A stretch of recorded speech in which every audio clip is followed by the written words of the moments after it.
carreira aqui na Unicamp, e aí, a partir desse começo, né, contasse um pouco da sua trajetória aqui dentro. Pois não. Eu sou egresso da USP, onde eu me formei, onde eu fiz residência, e fui contratado em agosto de 1978 aqui na Unicamp, no tempo em que o hospital era na Santa Casa. Portanto, eu tive aquele choque inicial de quem vem de São Paulo para uma Santa Casa provinciana, e posso me considerar um dos pioneiros do departamento de neurologia. A visão da faculdade na época que eu entrei, tanto é que eu entrei sem nenhum currículo acadêmico importante. Eu era ex-residente, eu fiz toda a minha carreira na Unicamp, doutorado, pós-doutorado, professor titular, adjunto titular, tive estágio no exterior, antes mesmo de fazer o doutorado. Então, toda a minha carreira científica foi feita na Unicamp. É claro que portanto, eu me considero um indivíduo formado na Unicamp, apesar de não ter sido graduado na faculdade. E vesti a camisa, acredito que eu classifico, no mínimo, em duas fases a trajetória da faculdade. Quando eu entrei, havia um certo... era mais amadora a faculdade. A faculdade era muito boa no sentido de ensinar os alunos, mas não tinha uma pretensão científica importante, não tinha uma pretensão acadêmica tão grande quando ela chegou, como ela chegou nos anos seguintes. Como eu sou dessa ala mais antiga, eu me considero um dos indivíduos que colaborou nessa mudança de fase. Hoje, o indivíduo, para ser contratado, claro que tem que ter doutorado, estágio no exterior, mudou o perfil completamente, mesmo porque hoje o reconhecimento do professor é diferente do indivíduo que dá aula, que ensina. Ele tem que ter uma formação científica sólida e tem que ter uma produção científica sólida.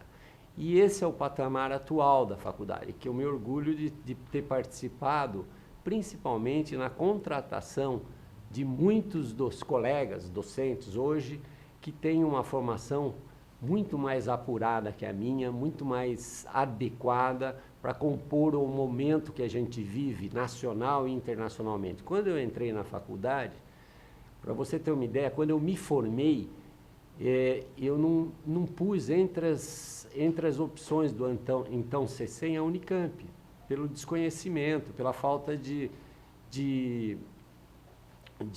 fama, de conhecimento da faculdade. E hoje é uma das mais disputadas, é considerada uma das melhores faculdades do Brasil.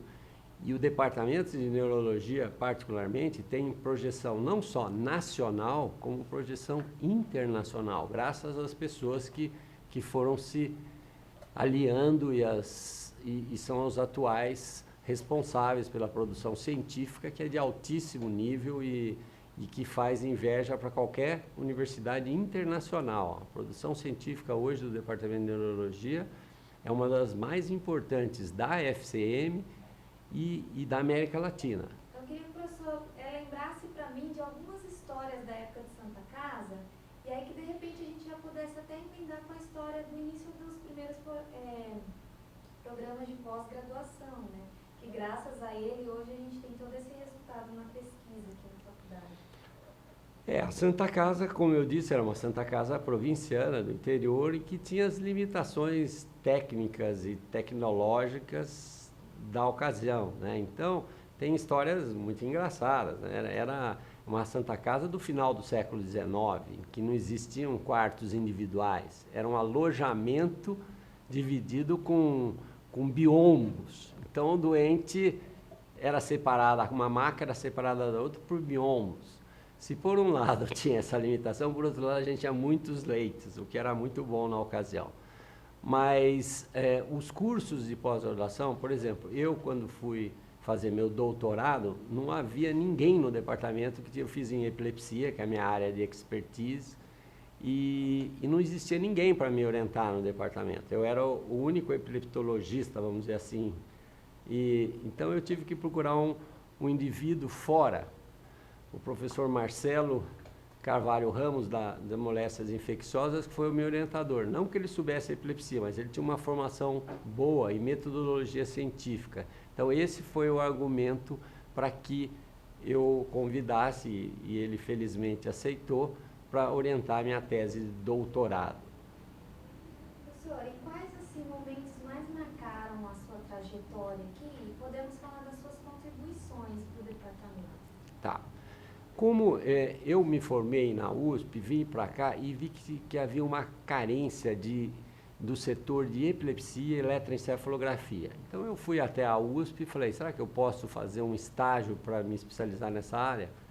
E a pessoa da ocasião falou, olha, só em tempo integral, dedicação exclusiva. Eu pensei bem, falei, então, já que é assim, eu vou para o exterior. Em vez de ir para São Paulo, eu fui para Boston, onde eu fiz o que eles chamam de fellowship em neurofisiologia clínica e fiz um ano lá.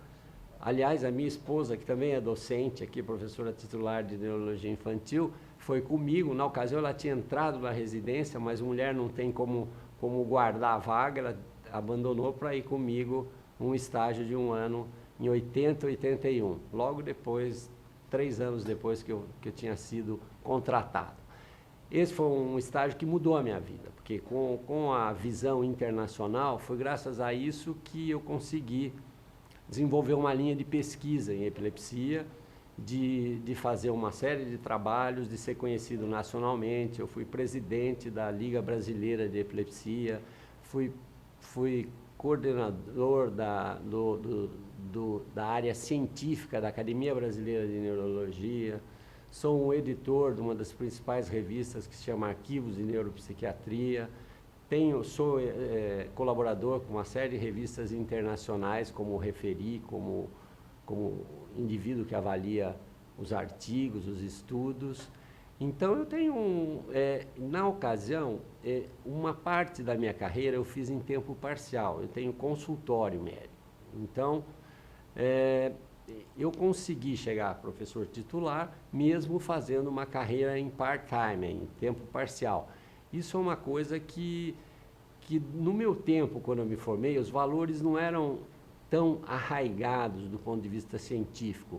O médico bom era um médico que tinha experiência clínica. Então, eu, nessa visão antiga, que aliás não é correto, o médico bom hoje no sistema de saúde é o que faz perguntas adequadas e sabe respondê-las com estudos. Mas na ocasião eu tinha uma grande experiência em epilepsia, que foi a área que eu cultivei cientificamente, e isso me proporcionou uma série de participações em estudos importantes de drogas antiepiléticas, que existe um estudo que eu participei que fez com que um determinado medicamento fosse aprovado pelo FDA. Tão importante foi esse estudo. Eu, hoje, ainda pertenço a uma comissão da Liga Internacional contra a Epilepsia, que se chama ILAE, International League Against Epilepsy, que fez modernamente, publicado ano passado, um guia de orientação sobre que medicações escolher como tratamento inicial das epilepsias. Isso, para mim, eu sou o único latino que faz parte dessa comissão, foi um reconhecimento internacional da minha atividade em epilepsia. Então, apesar de ser tempo parcial, de dedicar muito tempo consultório, eu tive uma vida acadêmica importante, tanto no sentido de dar aulas, que eu gostava, sempre gostei, achei sempre uma atividade muito prazerosa, como também da parte de produção científica, de fazer estudos e de orientar mestrados, doutorados, que no início. Eu, dentro das minhas qualidades, como qualquer docente, a gente tem a parte administrativa, a parte didática, a parte científica e a parte assistencial.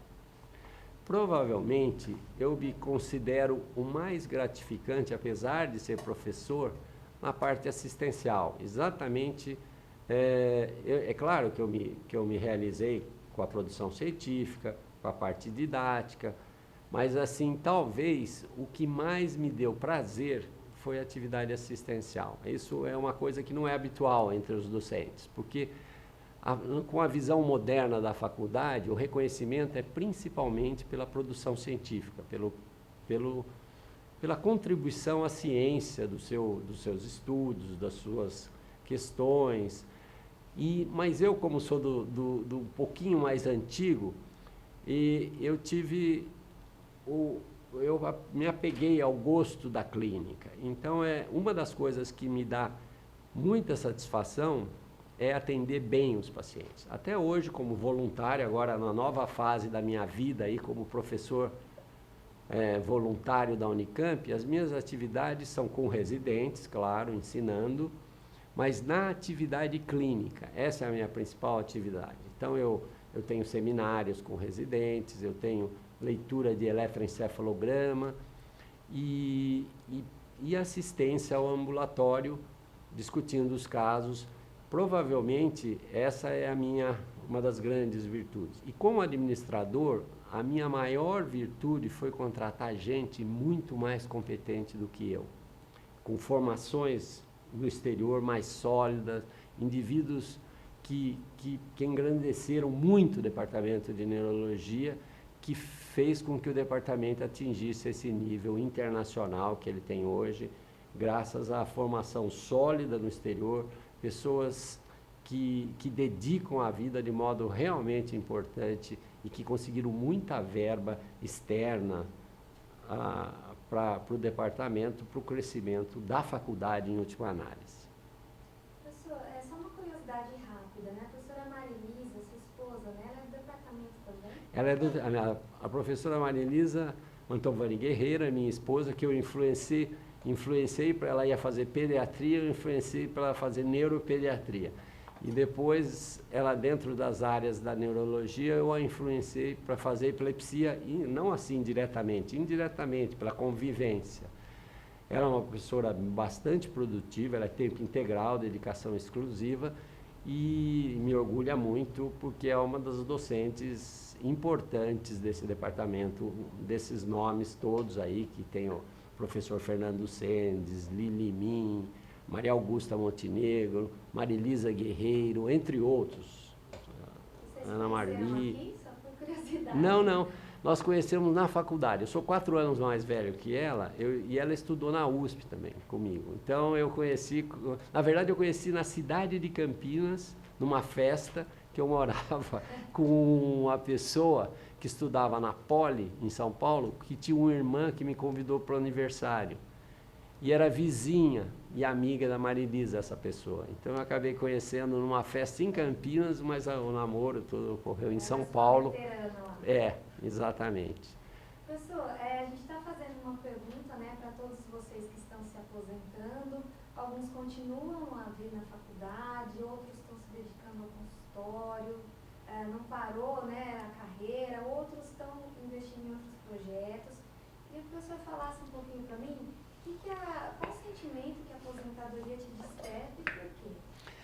A aposentadoria, para mim, na verdade, é muito mais do ponto de vista de formalização de um contrato de trabalho, porque, na verdade, eu estou continuando exatamente como eu estava em tempo parcial. Eu continuo com as minhas contribuições habituais, não mudou em nada. Então, eu não me sinto aposentado porque eu continuo com o meu consultório privado e continuo com as minhas atividades aqui na Unicamp.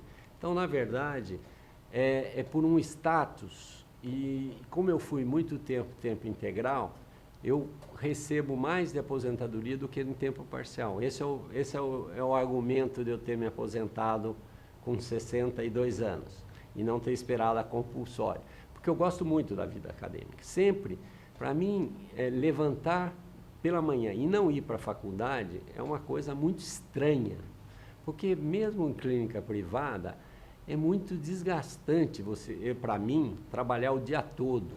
Eu me sinto muito exaurido, cansado. Então, eu geralmente trabalho em tempo parcial, na clínica privada. Então, e o que eu sei fazer, o que eu posso... Eu já pensei em fazer carreiras alternativas, eu gosto muito de vinho, eu gosto muito de ler, eu gosto muito de outras atividades. Mas o que eu realmente contribuí e que tenho formação é em medicina, em neurologia. Então, Se eu não, eu me sinto muito mais útil socialmente contribuindo, continuando na faculdade, ainda que sem as obrigações habituais do docente, sem a cobrança de produção científica, uma vida mais light, vamos dizer, mas com o compromisso de participar. Eu acho que faz muito mais sentido eu ser voluntário numa instituição rica como é a Unicamp, que você aprende o tempo todo, você ensina e aprende, que aliás não tem como não ser dessa maneira, né? Aliás, o conceito do indivíduo, para mim, de morte, ele começa a morrer quando ele não consegue mais aprender. Por exemplo, na doença de Alzheimer, quer dizer, muito antes da parada cardíaca, muito antes do cérebro falhar como um todo, o indivíduo começa a não ser mais aquele ser humano quando ele não consegue mais aprender, que é o exemplo do indivíduo grave com a doença de Alzheimer, né? Então, eu penso que enquanto eu tiver saúde e condições de colaborar, a minha vida é muito agradável, muito boa. E eu considero a faculdade não como um fardo, não como um momento de... Eu nunca me considerei trabalhando na faculdade. Isso é uma das sensações que eu tenho desde o início. Quando eu vinha na USP, como residente, eu também dava aula para graduação. Depois, quando eu vim aqui, só mudei o status. Aqui eu era docente oficial e dando aula para graduação. Depois surgiram os cursos de pós-graduação, que a gente deu aula também, tinha orientadores.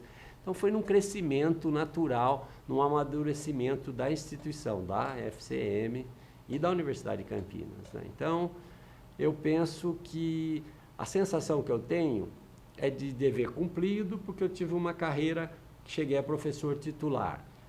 Não poderia ser muito mais rica, sem dúvida. Se eu não tivesse esse viés do passado de dedicação à clínica privada, eu teria produzido muito mais. Mas eu também, por isso, eu não tive uma formação tão sólida quando essas pessoas mais jovens tiveram muitos anos no exterior. Então, eu acho que eu estou no meu lugar. Eu tive a minha contribuição em vários aspectos, mas o que mais se você perguntar assim secamente, o que te deu mais prazer foi ser médico, por incrível que pareça. Mesmo sendo um professor universitário de sucesso, eu me julgo dando aulas razoavelmente boas, segundo o feedback dos alunos, com uma produção científica bastante razoável.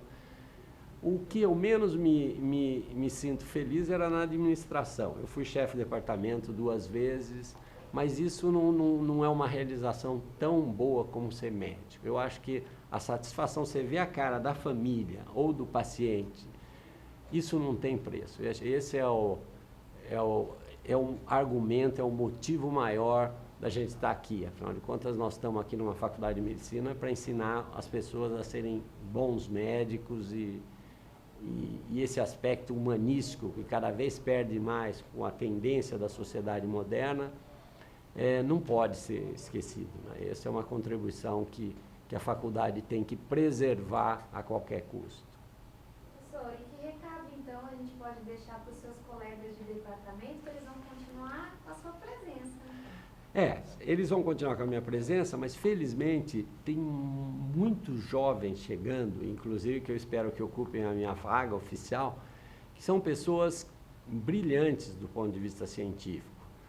Mas eu espero que eles consigam aliar esse brilhantismo científico de produção, de artigos, de perguntas bem feitas, de metodologias bem feitas, com algo mais humanístico, que talvez seja um pouco menos atento a isso. Como a própria faculdade cobra a produção científica, ela não se atenta, porque é muito difícil você medir isso, você cobrar isso.